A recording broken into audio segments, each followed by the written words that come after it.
Check the air for danger. Hi, can you hear me?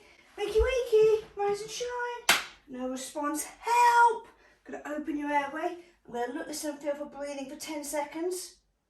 2, 3, 4, 5, 6, 7, 8, 9, 10. You're not breathing. I'm going to call 999. Got an unconscious adult not breathing. I'm asking for a defibrillator. Gonna remove your clothing. 2.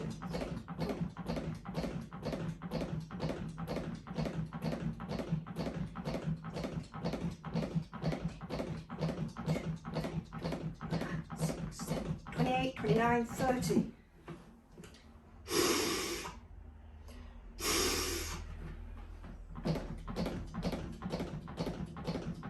And then we're going to keep on going until the ambulance turns up.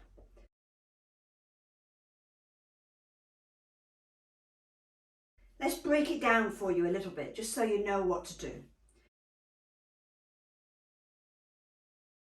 So you notice when I approach a casualty, I approach them from their feet.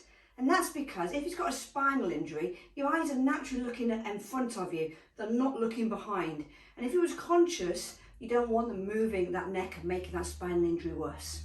So always try and approach them from their feet if you can. And then check for response by talking to them. So hello, no response. So now I'm going to see if they respond to a bit of pressure. I'm going to just push on their collarbone or squeeze at their shoulders. Might even make a big loud noise to see if they blink. No response. Shouting for help. Help! And then when I open the airway, I then put 2 fingers underneath the chin, 1 hand on the forehead, and I did a chin lift and a head tilt, and I kept my hands there. Because if I don't keep my hands there, what will happen is the airway will close. So chin lift, head tilt, keep my hands there, and then I got nice and low, and I look at their belly, I listen with my ear, and I'm feeling on my cheek for normal breaths, and I'm doing this for 10 seconds. Now remember, an adult is going to be breathing normally between 2 and 4 times in those 10 seconds.